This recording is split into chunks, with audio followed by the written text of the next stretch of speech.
সন্দেশখালীর দিকে নজর রাখবো, তার কারণ সন্দেশখালী থেকেই এবার তদন্ত করবে সিবিআই।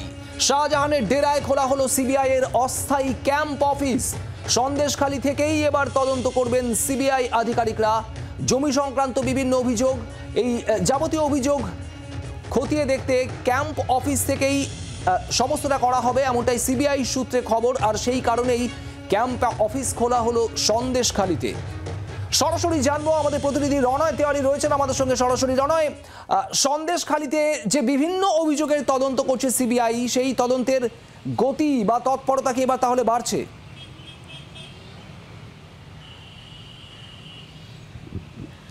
একদমই শুভদীপ, তৎপরতা বাড়ছে বলাই চলে। কারণ তুমি জানো যে যখন এই শেখ শাহজাহানের বিরুদ্ধে যখন একের পর এক অভিযোগ উঠতে শুরু করলো, একজন বা দুজন নয়, একটা বা দুটো গ্রাম নয়, সন্দেশখালী বিধানসভা এলাকায় মোট ভোটারের সংখ্যা হচ্ছে 2,65,000।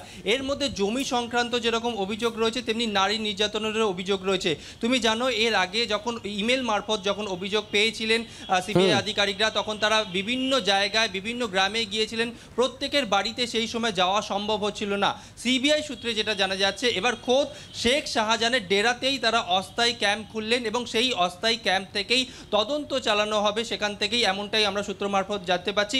একই সঙ্গে যে সমস্ত সিবিআই অফিসাররা থাকবেন সেখানে এসপি পদমর্যাদার একজন অফিসারও থাকবেন, অর্থাৎ সেখান থেকেই সমস্ত তদন্ত করা হবে। তুমি জানো যে নিজাম প্যালেস থেকে সন্দেশখালীর দূরত্ব অনেকটাই, সেখানে যেতে আসতে অনেকটা সময় চলে যাচ্ছিল। সেক্ষেত্রে যদি সন্দেশখালী এলাকাতেই ক্যাম্প খোলা হয়, তাতে সিবিআই কর্তাদের সুবিধা হবে এবং সেখানকার বাসিন্দাদেরও সুবিধা হবে।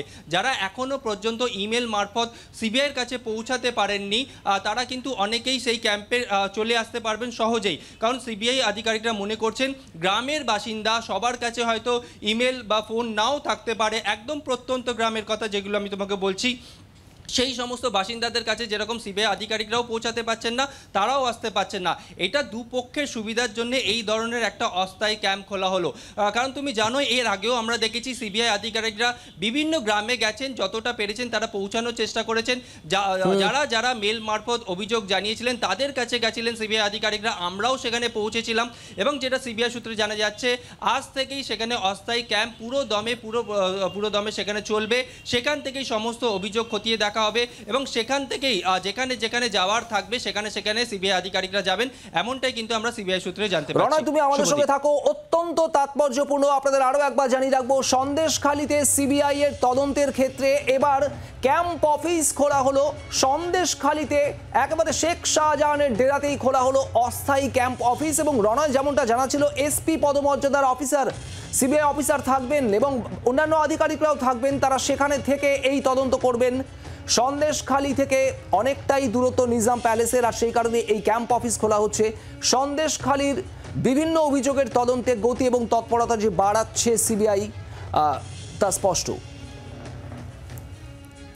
রণা, ধন্যবাদ।